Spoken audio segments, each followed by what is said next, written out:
Good morning guys, day 22 natin ngayon. So papunta kami ngayon kay Doc Pia para ipaayos yung business namin kasi natanggal na naman. Tapos si Doc gagawin ngayon yung ngipin ko kasi ngayon yung pangatlong araw para ayusin niya yung ngipin natin kasi lilitan pa daw niya yun. So punta muna tayo kay Doc, let's go! Ayan, dumating na si Jan dyan oh. San? San? Dumating na si Jan dyan, yung ating bagong ano. Nabuta na tayo ng ulan guys, no? Habang naglalakad, biglang tumakas ang ulan! Lahat. Yan, so guys, si Samantha kailangan siya lagyan ng anesthesia kasi sabi sa akin ni Doc, yung ngipin niya na isa medyo malalim na yung sira. So ngayon, papastahan siya ni Doc, so kailangan lagyan ng anesthesia. Si Samantha ngayon, takot sa anesthesia. Takot ka rin, parang kasi daddy. Takot ka sa turok. Huwag mo nalang tignan, pumikit ka. Oh. Huwag ka malikot ha, kasi mabaya matusok ka.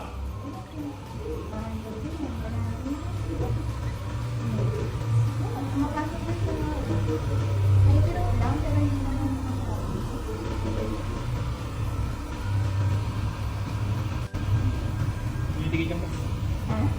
Kaya mo? Wala na yung mamaya. Huwag magbabay ha. Ganun lang. 1, 2, 3, 4, 5. Wala na. Huwag ka muna, huwag.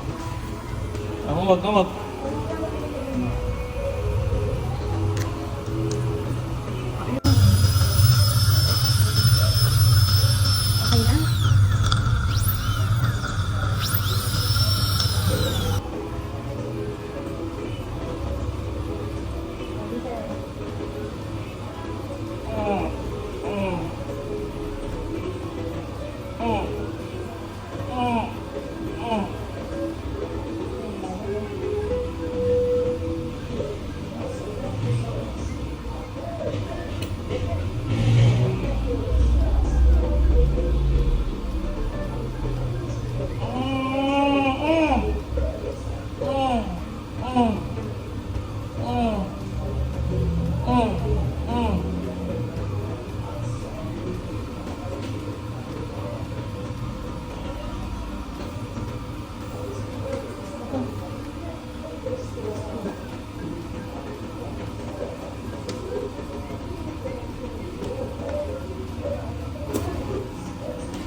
Wala akong lalagyan.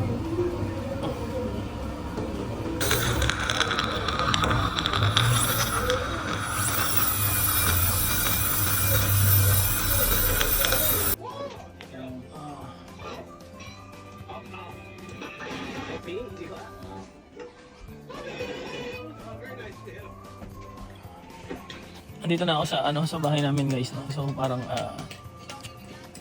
ewan ko ba, ba't parang nagsisisi ako, ba't ako nagpaganon? Okay naman yung ngipin ko dati. Kaya lang kasi para hindi na ako gumamit ng gums.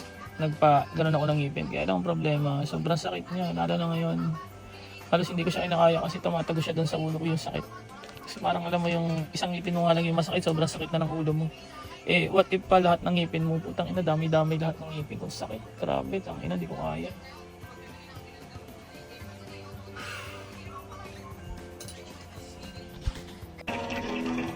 Yan guys, hapon ngayon, dito kami sa bahay. Uy, bahay, may-ari ng e-bike, may dalang merienda. Malamang may bayad to. Yun oh. Oh, yung sarap guys oh. Yan oh, dinala nung may-ari ng e-bike guys. Ayun yung may-ari ng e-bike yung nag-viral oh. Merienda tayo guys, kahit masakit ang ngipin. Wow, sarap oh. Thank you kay Ate Sel.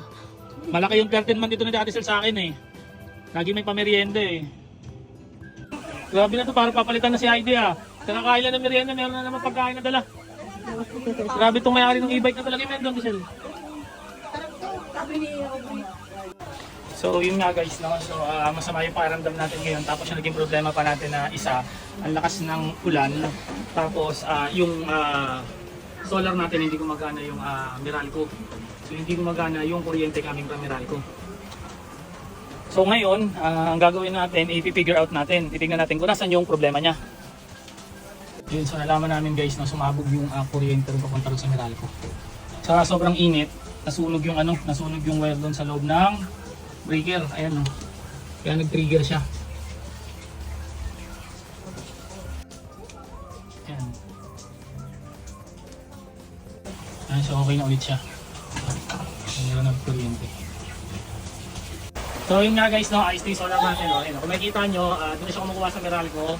And then nag-charge na siya. Yan.